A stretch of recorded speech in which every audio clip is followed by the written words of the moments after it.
Welcome my dear students. आज हम लोग स्टार्ट करेंगे CBSE board class 12th subject chemistry chapter number 1 solution का लेक्चर नंबर 6। लेक्चर 6 हम लोग कंटिन्यू कर रहे हैं आगे कॉलिगेटिव प्रॉपर्टी। प्रीवियस लेक्चर में हमने कॉलिगेटिव प्रॉपर्टी डिस्कस करी थी, वो थी relative loading of vapour pressure. आज हम लोग करेंगे कॉलिगेटिव प्रॉपर्टी, वो है आपका एलिवेशन इन बॉइलिंग पॉइंट। तो पहले हम लोग अंडरस्टैंड कर लेते हैं what is elevation and what is boiling point. तो एलिवेशन का मीन होता है जस्ट इंक्रीज होना, हाइक होना। ठीक है, किसका हाइक हो रहा है यहाँ पे? बॉइलिंग पॉइंट का, मतलब बॉइलिंग पॉइंट आपका इंक्रीज कर रहा है। तो अगला क्वेश्चन आता है आपकी बॉइलिंग पॉइंट क्या चीज़ होती है? तो बॉइलिंग पॉइंट वो टेम्परेचर होता है जिस टाइम पे लिक्विड का वेपर प्रेशर, जिस भी लिक्विड को आप बॉयल करना चाहते हो उसका vapour pressure becomes equal to atmospheric pressure. तो this is called as a boiling point. Example, जैसे वाटर का बॉइलिंग पॉइंट हम लोग कहते हैं 100 डिग्री सेल्सियस होता है। इट मीन्स इस टेम्परेचर पे वाटर बॉयल कर जाता है। तो इसका मतलब क्या हुआ? इट मीन्स इतने टेम्परेचर पे जो वाटर का वेपर प्रेशर होता है वो कितना हो जाता है आपका? 1 एटीएम। और आपका जो एटमॉस्फेयर है उसका प्रेशर कितना होता है? Again 1 ATM. तो इट मीन्स 100 डिग्री सेल्सियस पे वाटर का वेपर प्रेशर और एटमॉस्फेयर का वेपर प्रेशर क्या होते हैं? इक्वल हो जाते हैं। So we say that boiling point of water is 100 degree Celsius.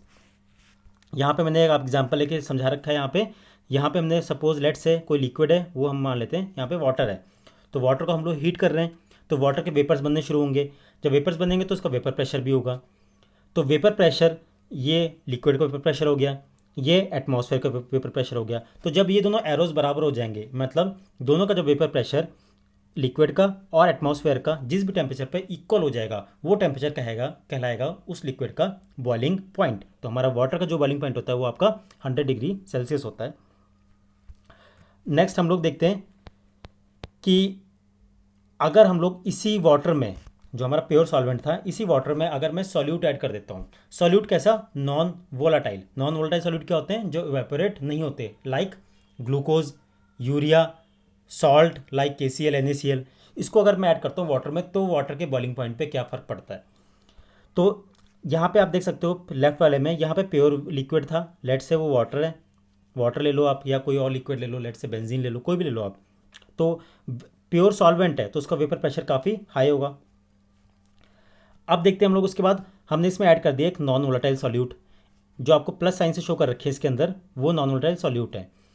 आप देख सकते हो यहाँ पे कि जो स्टार्टिंग में जो प्योर था, लिक्विड था, इसमें वेपर प्रेशर, इसमें जो आपके मॉलिक्यूल्स है वेपर फेज में, वो काफ़ी ज़्यादा है, मतलब वेपर प्रेशर काफ़ी ज़्यादा है।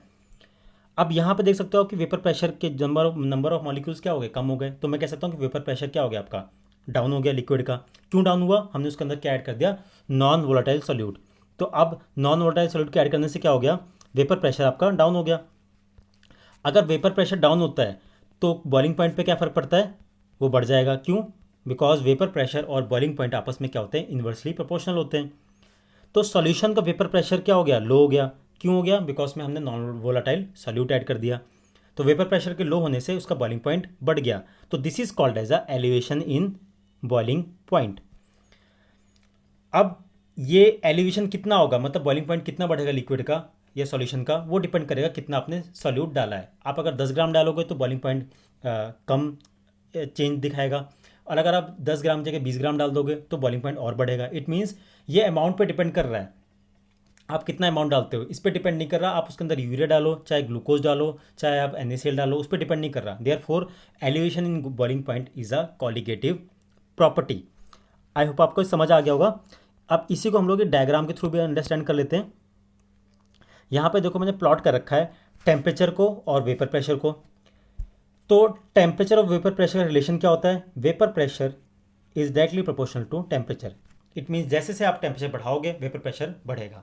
सबसे पहले हमने एक लिक्विड लिया था प्योर, तो हम लोग वहीं से स्टार्ट करते हैं। एक प्योर लिक्विड लेते हैं, मतलब सॉल्वेंट ले लेते हैं। अब इस टेम्परेचर पे उस प्योर लिक्विड का वेपर प्रेशर आपका ये था, तो मैंने इसको यहाँ पे ऐसे दिखा दिया कि वेपर प्रेशर इतना था इस टेम्परेचर पे। अब मुझे पता है जैसे जैसे टेम्परेचर बढ़ेगा वेपर प्रेशर भी बढ़ेगा। मैं टेम्परेचर और बढ़ाया तो वेपर प्रेशर और बढ़ गया। आप देख सकते हो लाइन ऊपर को जा रही है। तो ऐसे टेम्परेचर बढ़ाते गए एक टाइम ऐसा आएगा जब इस लिक्विड का वेपर प्रेशर 1 atm हो जाएगा। ठीक है, तो 1 atm हो गया। अब आपका जो एटमॉस्फेयर का प्रेशर है वो भी कितना है 1 atm, मतलब दोनों क्या हो गए आपके एटमॉस्फेरिक प्रेशर और वेपर प्रेशर लिक्विड के क्या हो गए सेम हो गए। तो मैं कह सकता हूँ यहाँ पे क्या हो गया बॉइलिंग पॉइंट अचीव हो गया। तो इस पॉइंट पे आपका बॉइलिंग पॉइंट अचीव हो गया। अब इस पर टेम्परेचर क्या है, तो टेम्परेचर के लिए मैं एक लाइन नीचे ड्रॉ करूँगा वर्टिकली यहाँ पे। तो इस टेम्परेचर लाइन पे जहाँ पे काटेगी तो it will be called as a T B naught. T B naught मतलब boiling point of pure solvent, ठीक है। तो प्योर सॉल्वेंट का बॉइलिंग पॉइंट को हम लोग रिप्रेजेंट करते हैं टी बी नॉट से। अब इसी सॉल्वेंट में हमने लेट से डाल दिया कोई शुगर डाल दी। शुगर कैसी है आपकी नॉन वोलेटाइल। तो ये क्या करेगा वेपर प्रेशर को लिक्विड के डाउन कर देगा। अब वेपर प्रेशर को अगर ये डाउन कर देगा तो यहाँ पे उसी टेम्परेचर पे देखो आप सॉल्यूशन का वेपर प्रेशर क्या है आपका कम है, यहाँ पे शो कर रहा है आपको, ये दिख रहा है आपको कम है सॉल्यूशन का। मैं टेम्परेचर बढ़ाऊंगा तो वेपर प्रेशर बढ़ेगा बढ़ेगा ऑब्वियसली, तो ये लाइन भी ऊपर को कर्व ऊपर को जाता रहेगा। तो जब as we continue the heating, जैसे हम लोग हीट करते रहेंगे तो वेपर प्रेशर बढ़ता रहेगा। तो अल्टीमेटली इसकी भी एक ऐसी स्टेज आएगी जिस टाइम पे इसका प्रेशर 1 atm हो जाएगा। जैसे ही 1 atm आ जाएगा तो ये लिक्विड भी आपका मतलब ये सॉल्यूशन भी आपका बॉयल होना स्टार्ट हो जाएगा। तो ये किस टेम्परेचर पे बॉयल हुआ इसके लिए मैं लाइन नीचे ले जाऊंगा वर्टिकली। तो यहाँ पे जहाँ पे टच करेगा तो उसको मैं कहूँगा वो है आपका बॉइलिंग पॉइंट ऑफ सॉल्यूशन, जिसको हम लिखता हूँ मैं टीबी, ठीक है, बॉइलिंग पॉइंट ऑफ सॉल्यूशन। तो ये जो दोनों में डिफरेंस है देख सकते हो आप, ये जो दोनों में डिफरेंस है एक टी बी नॉट और एक टी बी, इसमें हायर कौन है, इसमें टी बी हायर है, मतलब सॉल्यूशन का बॉइलिंग पॉइंट हायर होता है किससे प्योर सॉल्वेंट से। तो मैं लिख सकता हूँ कि जो ये T B minus T B naught का जो डिफरेंस है this is called as a delta T B. आप इसको लिख लेना delta T B is equal to T B minus T B naught. What is delta T B? Delta T B is the elevation in boiling point. What is TB? This is the boiling point of solution. What is TB naught? This is the boiling point of pure solvent. अब हम लोग देखते हैं कि ये कैसे molality से कैसे रिलेटेड होता है। तो पहले तो मैंने आपको डायरेक्टली एक एक्सप्रेशन बता दिया है कि जो एलिवेशन इन बॉइलिंग पॉइंट होता है जो आपका डेल्टा टीबी होता है वो डायरेक्टली प्रोपोर्शनल है किससे मोलैलिटी से। जब हम लोग साइन ऑफ प्रोपोर्शनलिटी हटाते हैं तो एक कांस्टेंट लगाते हैं, तो यहाँ पे हमने कांस्टेंट लगाया है, उसका नाम है आपका K B. And what is K B? Kb is called as a molar elevation constant, या हम लोग एक और चीज़ लिख सकते हैं इसको इब्यूलोस्कोपिक कांस्टेंट। अब इसके यूनिट्स क्या होंगे, यूनिट्स कैसे निकाल सकते हैं हम लोग, Kb क्या बन जाएगा आपका, Kb is equal to delta T B upon molality. तो डेल्टा टी की यूनिट्स क्या होते हैं, मतलब टी की यूनिट्स क्या होते हैं केल्विन या सेल्सियस, तो केल्विन। वैसे मोलैलिटी को यहाँ पुट करेंगे तो आपका आ जाएगा किलोग्राम पर मोल, तो केल्विन किलोग्राम पर मोल। और अगर टेम्परेचर आप सेल्सियस में एक्सप्रेस कर रहे हो तो डिग्री सेल्सियस किलोग्राम पर मोल। अब इसको डिफाइन कैसे करेंगे, मतलब जो आपका डेल्टा टी बी है वो किसकी इक्वल है के बी इंटू एम। तो अगर एम 1 हो जाए मतलब मोलैलिटी 1 हो जाए तो डेल्टा टी बी किसकी इक्वल हो जाएगा आपका के बी हो जाएगा। तो इसी को हम लोग के बी को डिफाइन कर सकते हैं। कैसे डिफाइन करेंगे, अब हम लिखेंगे जब मोलैलिटी 1 हो जाती है तब क्या होता है, it is defined as the elevation in boiling point, मतलब delta T B elevation boiling point when the molality of the solution is 1, that this is defined as a ebullioscopic constant. अब मैंने यहाँ जो एक्सप्रेशन लिखा था delta T B directly proportional है M, ये derive कैसे हुआ, तो डिराइव आपको वैसे इंपॉर्टेंट नहीं है बट फिर भी आपको बताता हूँ कैसे हमने डिराइव करा। तो जो आपका डेल्टा टी बी है मतलब चेंज इन बॉइलिंग पॉइंट वो डायरेक्टली प्रोपोर्शनल होता है किससे, प्रेशर से। मतलब जितना आपका प्रेशर डाउन होगा उतना आपका बॉइलिंग पॉइंट में चेंजेस आएंगे। फर्दर जो प्रेशर होता है वो किस पर डिपेंड करता है कि मोल फ्रैक्शन, क्योंकि आपका नंबर ऑफ अमाउंट पे डिपेंड कर रहा है तो वो मोल फ्रैक्शन के इक्वल हो जाएगा, मतलब delta T B directly proportional to x2। जब प्रोपोर्शनलिटी के साइन हटाएंगे तो यहाँ पे हम लगा देंगे के, तो आ गया आपका के x2। x क्या चीज़ होती है, मोल फ्रैक्शन, उसकी वैल्यू हम लोग यहाँ पुट करेंगे। और अगर सॉल्यूशन डाइल्यूट है तो नीचे आपके n2 को आप इग्नोर कर सकते हो, क्यों, बिकॉज n1 बहुत ज़्यादा होता है n2 से in case of dilute solution. तो आपका एक्सप्रेशन ये आ जाएगा। फर्दर इसको आप और जब n2 की जगह पुट करोगे W/m, बिकॉज n क्या होता है आपका given weight by molar mass, तो जब आप इसको पुट करोगे फर्दर तो एक्सप्रेशन ये बन जाएगा। तो जब delta T B is equal to K और जो आपका k इंटू m1 जो आपका ये लिखा है यहाँ पे ना k इंटू m1, ये कांस्टेंट को हम लोग लिखते हैं, इसको हम लोग लिख सकते हैं के बी, तो ये के बी बन जाएगा। और ऊपर जो बचा हुआ एक्सप्रेशन है वो बना देगा मोलैलिटी, तो इसलिए आपका सोल्यूशन ये जो एक्सप्रेशन बन जाता है आपका डेल्टा टी बी वो मोलैलिटी के डायरेक्टली प्रोपोर्शनल आ जाता है। अब हम लोग जो मैंने लिखा था आपका delta T B is equal to K B into M, M क्या चीज़ होती है मोलैलिटी, तो के बी तो मैंने ऐसे लिख दिया। मोलैलिटी क्या होता है, सॉल्यूट का यहाँ लिखते हैं हम लोग जैसे delta T B is equal to K B into M. तो K B into M, M क्या चीज़ होती है, सॉल्यूट के मोल्स। तो सॉल्यूट के लिए, सॉल्यूट को हम लोग रिप्रेजेंट किससे करते हैं, 2 से, अपॉन सॉल्वेंट का मास है ना, तो उसको हम लोग सॉल्वेंट का मास किससे, W1 से लिखते हैं। N2 को फर्दर आप इलेबोरेट करोगे तो N2 क्या था, W2 अपॉन M2, और W2 अपॉन M2, तो यहाँ पे आप लिख लेना, इसे चेंज कर लेना, ये M2 हो जाएगा इंटू M1। ये एक्सप्रेशन बन गया, ये पर 1000 के लिए सॉल्वेंट के लिए। और अगर आपको कुछ भी क्वेश्चन में गिवन नहीं तो आपने यही आपका फॉर्मूला यूज़ करना है। और अगर सॉल्वेंट 100 पर 100 ग्राम दे रखा है तब आपने फॉर्मूला ये 1000 की जगह आपने 100 पुट कर देना है। तो ये जो येलो में आपके ये इंपॉर्टेंट फार्मूलाज हैं। उसके बाद अगर एक और चीज़ आती है, अगर जो आपका सॉल्यूट है वो इलेक्ट्रोलाइट है, इलेक्ट्रोलाइट मतलब डिसोशिएट होता है, लेट से जैसे आपका KCl है वो ब्रेक हो जाता है तो बनता है आपका K पॉजिटिव और Cl नेगेटिव। तो इसके पार्टिकल्स कितने थे स्टार्टिंग में, 1 थे, अब पार्टिकल्स कितने हो गए, 2 हो गए। तो इसी को हम लोग कहते हैं I, van't Hoff factor which is equal to I। तो I कितना हो गया, 2। तो इस केस में I तो यहाँ पे पुट कर सकते हो आप 2। अगर सॉल्यूशन आपका, सॉल्यूट आपका इलेक्ट्रोलाइट है, अगर सॉल्यूट आपका इलेक्ट्रोलाइट ना हो, लेट से ग्लूकोज है, अब ग्लूकोज को आपको वाटर में डालोगे तो ये डिसोशिएट नहीं होता, तो इसका I जो वेंट ऑफ फैक्टर है वो स्टार्टिंग में भी 1 था, बाद में भी 1 है, तो इसके लिए कोई मैटर नहीं करता I आप पुट करो या ना पुट करो। इसलिए मैंने यहाँ पे लिखा है कि I तब यूज़ करना है जब आपका सॉल्यूट आपका इलेक्ट्रोलाइट हो, मतलब वो डिसोशिएट होने वाला हो। आई होप आपको ये समझ आ गया होगा फॉर्मूलेज।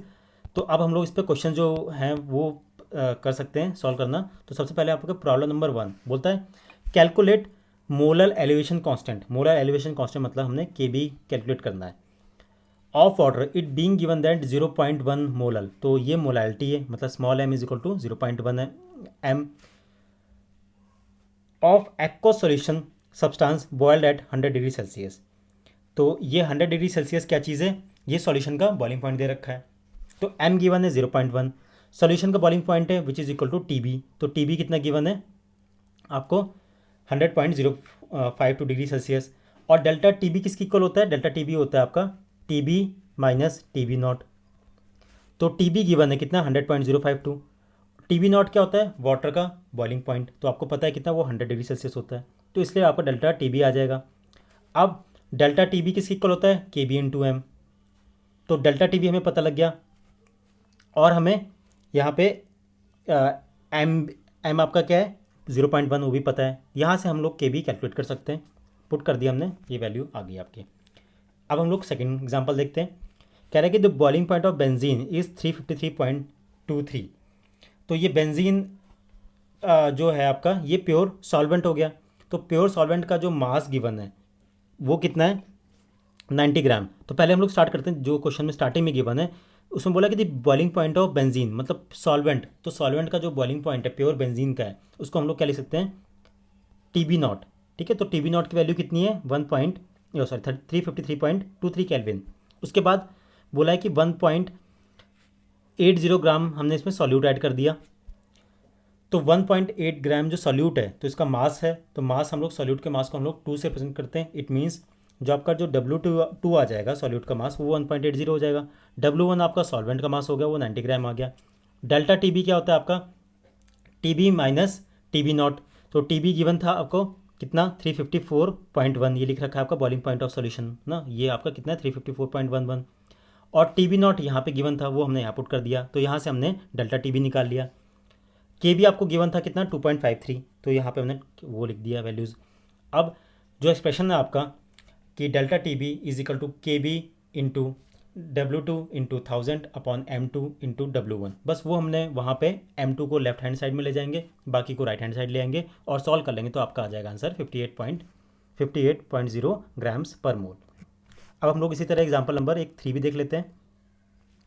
एग्जाम्पल नंबर में 3 बोला है 18 gram of glucose dissolve in 1 kg of water. ठीक है, अब 18 ग्राम ऑफ ग्लूकोज है, तो ग्लूकोज क्या हो गया आपका सॉल्यूट। तो सॉल्यूट के मास को हम लोग रिप्रेजेंट करते हैं W2 से, तो W2 कितना आ गया 18 ग्राम। अब कितने वाटर में डाल रहे हो, मतलब कितने सॉल्वेंट में डाल रहे हो आपका 1 kg, तो W1 कितना हो गया W1 1 kg, मतलब सॉल्वेंट का मास 1 kg मतलब 1000 ग्राम। उसके बाद बोला at what temperature water will boil. तो कह रहा है कि अब मतलब जब मैंने उसके अंदर ग्लूकोज डाल दिया तो बताओ अब कितने बॉयल करेगा, मतलब बॉइलिंग पॉइंट ऑफ सॉल्यूशन निकालना है आपने। इट मीन्स आपने TB की वैल्यू निकालनी है कि पूछा है TB कितना है, और KB दे रखा है 0.52, तो यहाँ मैंने लिया 0.52। मोलर मास ऑफ ग्लूकोज यहाँ निकाल लेते हैं M2, तो कितना आ जाएगा आपका 180। अगेन फॉर्मूला हम लोग फिर वही यूज़ करेंगे, पहले हम लोग डेल्टा टी बी निकालेंगे। डेल्टा टी बी कितना आ गया आपका 0.052।